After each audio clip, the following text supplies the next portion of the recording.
Di sudut terpencil sebuah desa yang dikelilingi hutan lebat, hiduplah seorang anak laki-laki bernama Bima. Sejak kecil, ia sudah akrab dengan suara hutan, mulai dari gemerisik daun hingga nyanyian burung yang merdu. Baginya, hutan bukanlah tempat yang menakutkan, melainkan taman bermain raksasa yang penuh keajaiban.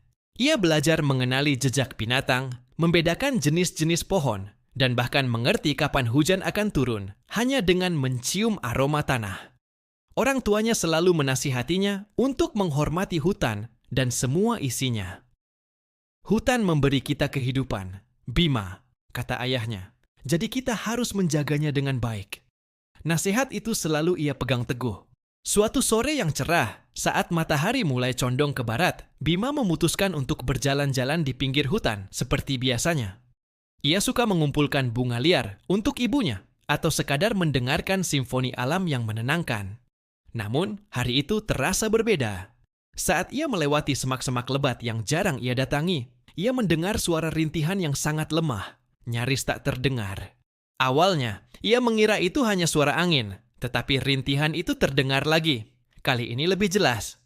Suara itu terdengar penuh kesakitan dan ketakutan. Didorong oleh rasa penasaran dan kekhawatiran, Bima memberanikan diri mendekati sumber suara.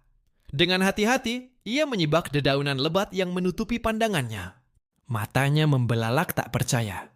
Di sana, di antara akar-akar pohon yang menonjol, terbaring seekor makhluk kecil yang begitu indah. Bulunya seputih salju dengan garis-garis hitam yang samar. Matanya biru jernih seperti langit musim panas. Itu adalah seekor bayi harimau putih. Namun, keindahannya dinodai oleh luka di salah satu kaki belakangnya, yang terlihat bengkak dan berdarah. Makhluk kecil itu gemetar hebat, entah karena kesakitan atau ketakutan. Hati Bima langsung dipenuhi rasa iba. Ia lupa akan segala cerita tentang betapa berbahayanya harimau. Yang ia lihat hanyalah makhluk kecil yang tak berdaya dan membutuhkan pertolongan. Tanpa ragu, Bima mendekat perlahan. Ia bergerak sepelan mungkin agar tidak mengejutkan bayi harimau itu. "Shh, jangan takut," bisiknya dengan suara lembut.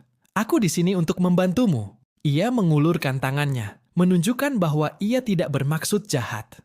Ajaibnya, bayi harimau itu seolah mengerti. Ia berhenti gemetar dan hanya menatap Bima dengan mata birunya yang memelas.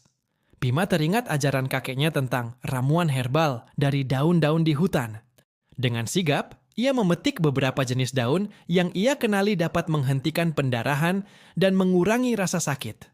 Ia menumbuknya dengan batu hingga halus, lalu dengan sangat hati-hati mengoleskannya pada luka si bayi harimau. Setelah merawat lukanya, Bima tahu ia tidak bisa meninggalkan bayi harimau itu sendirian.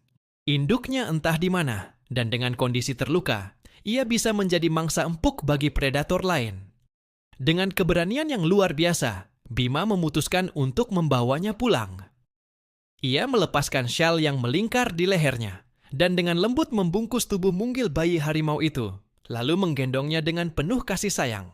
Perjalanan pulang terasa lebih menegangkan. Bima terus waspada, takut jika induk harimau tiba-tiba muncul. Namun, ia juga merasa ada ikatan yang mulai terjalin antara dirinya dan makhluk kecil di dekapannya. Sesampainya di rumah, orang tuanya terkejut bukan main. Namun, melihat ketulusan di mata Bima dan kondisi bayi harimau yang menyedihkan, mereka pun luluh. Mereka membantu Bima membersihkan luka si bayi harimau dengan lebih baik dan memberinya susu hangat. Bima menamainya Salju karena bulunya yang seputih salju. Malam itu, Salju tidur di samping tempat tidur Bima, merasa aman dan hangat untuk pertama kalinya sejak ia terluka. Kisah penyelamatan ini dengan cepat menyebar ke seluruh desa, menjadi pengingat bagi semua orang tentang pentingnya belas kasih terhadap semua makhluk hidup.